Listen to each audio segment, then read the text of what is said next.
कृषि कानूनों के मसले पर सड़क से लेकर संसद तक संग्राम लगातार चल रहा है। किसानों के आंदोलन को अब 2 महीने से अधिक हो गए हैं। साथ ही अब अलग अलग जगह महापंचायत का आयोजन किया जा रहा है। आज यूपी में 2 जगह पर सहारनपुर और दूसरा बुलंदशहर में महापंचायत बुलाई गई है। सहारनपुर में होने वाली एक महापंचायत में कांग्रेस महासचिव यानी कि प्रियंका गांधी वाड्रा हिस्सा ले रही है, तो वहीं बुलंदशहर की अगर बात करें तो वहां पर आज किसान महापंचायत हो रही है, जिसे आरएलडी नेता जयंत चौधरी संबोधित करने वाले हैं। और जयंत अब तक पश्चिमी यूपी की कई महापंचायतों में हिस्सा ले चुके हैं। गौरतलब है कि किसान आंदोलन में इतने दिन बीत जाने के बाद भी ये प्रदर्शन कि जो हौसला है किसानों का वो कम नहीं हो रहा है और आंदोलन में इतने दिन बीत जाने के बाद भी महापंचायत हुई है।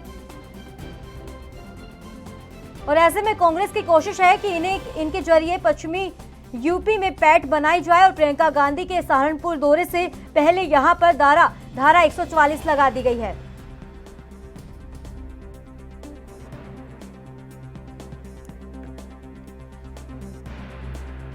आज यूपी में 2 जगह पर सहारनपुर और बुलंदशहर में महापंचायत बुलाई गई है। सहारनपुर में होने वाली एक महापंचायत में कांग्रेस महासचिव प्रियंका गांधी हिस्सा ले रही है। अगर बुलंदशहर की बात करें तो आज किसान महापंचायत वहां पर भी हो रही है, जिसमें आरएलडी नेता जयंत चौधरी संबोधित होने वाले करेंगे। और जयंत अब तक पश्चिमी यूपी की कई महापंचायतों में हिस्सा ले चुके हैं। गौरतलब है कि किसान आंदोलन से इतर बीते दिनों में कई महापंचायत हुई है और ऐसे में कांग्रेस की कोशिशें हैं कि इन्हीं के जरिए पश्चिमी यूपी में पैठ बनाई जाए। प्रियंका गांधी के सहारनपुर दौरे से पहले यहां पर धारा 144 भी लागू कर दी गई है।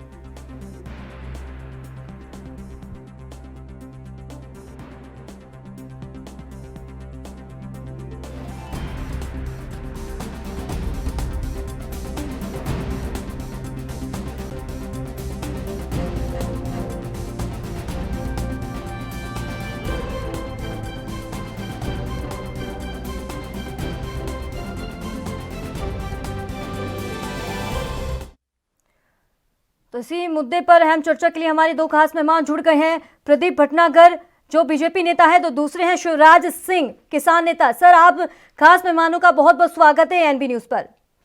तो प्रदीप जी, आपसे बातचीत करना चाहेंगे, आपसे सवाल लेना चाहेंगे। जिस तरीके से लगातार किसानों का प्रदर्शन जारी है, तो वहीं विपक्ष पार्टी भी लगातार किसानों के समर्थन में खड़ी है। महापंचायत की बात करें तो आज यूपी में 2 जगह महापंचायत होने वाली है, लेकिन आपकी तरफ से क्या कुछ निकल के सामने आ रहा है? क्या सरकार किसानों की मांगों पर ध्यान क्यों नहीं दे पा रही? आखिर कहां चूक हो रही है?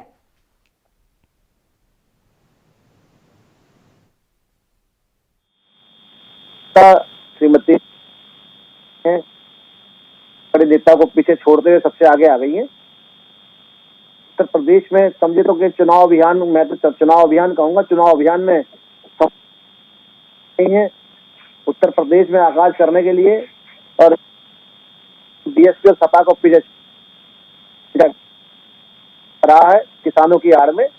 और पीछे भी हुई थी, क्या नाम आपका, जयंत चौधरी। देखिए, कहीं ये पार्टियां के कारण ये राजनीतिक स्टंट है, तो मजबूत करने के लिए ये काम तो कर रहे हैं महापंचायत। अब किसानों को देखना ये चीज है कि इनके बहकावे में हो चुका है गाजीपुर का, और तो किसान नेताओं को समझना और नहीं पहुंच पा रही है दर्शकों को, और आप जो कह रहे हैं वो समझ में नहीं आ रहा है। शिवराज जी, आपकी तरफ आना चाहेंगे। लगातार विपक्ष पार्टी भी किसानों के समर्थन में है। अगर आज की बात करें तो आज महापंचायत एक बार फिर से होने वाली है, जहां पर कांग्रेस नेता यानी कि प्रियंका गांधी भी इसमें शामिल होगी। लेकिन जिस तरीके से आपने कहा है कि इसमें राजनीतिक पार्टियों का कोई लेना देना नहीं है, लेकिन उसके बावजूद भी आपके समर्थन में है विपक्ष पार्टी। नहीं, विपक्ष पार्टी, इसका मतलब यह है घर चादर तान के सो जाए, वो अपना काम ना करें। अरे, विपक्षियों का काम अपना काम करना है। भाजपा भी जब विपक्ष में थी ये भी अपना काम करती थी। आंदोलन में माननीय राजनाथ जी भी आते थे और किसानों के हित की अच्छी अच्छी बात करते थे। मैं तो ये कह रहा हूं, भाजपा भी आए किसानों के फेवर में, सरकार आए ना आए, भाजपा एक संगठन है, भाजपा का संगठन भी आया किसानों के फेवर में, भाजपा को किसने मना किया?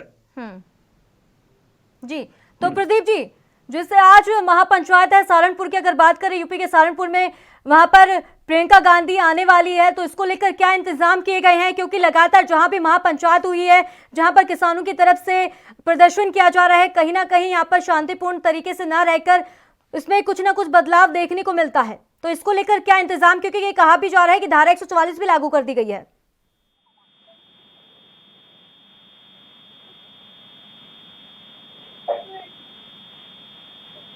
आवाज मिल पा रही है आपको?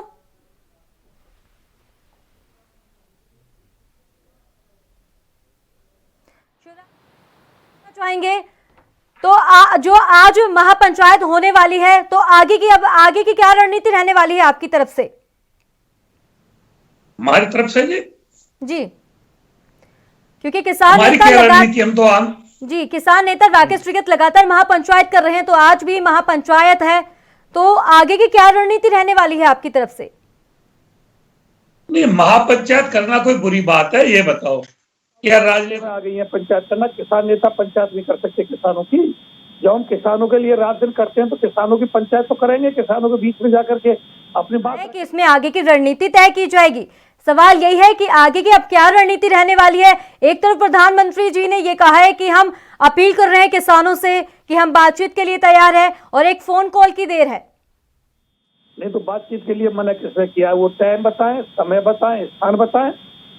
जिस स्थान पर जिस समय पर जब बुलाएंगे तभी चले जाएंगे। हमारे तरफ से तो वार्ता के रास्ते खुले हुए हैं। जब भी सरकार कोई निश्चित पटल देगी, निश्चित समय देगी, तो किसान वार्ता के लिए जाएगा। शिवराज जी कह रहे हैं कि हम बातचीत के लिए तैयार हैं, आप टाइम बताइए, समय बताइए, और कहां कब कैसे आना है वो बताइए।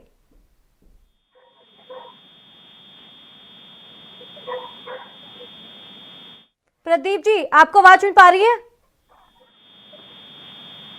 ये थोड़ा सा आवाज लगा रही है, थोड़ा सा रिपीट कीजिए। प्रदीप जी, शिवराज जी कह रहे हैं जिस तरीके से प्रधानमंत्री ने अपील की है कि हम बातचीत के लिए तैयार हैं, और शिवराज जी कह रहे हैं कि हम भी बातचीत के लिए तैयार हैं, समय बताइए, कहाँ और कब आना है, ये सब कुछ बताइए। तो आपकी तरफ से अब क्या प्रतिक्रिया है?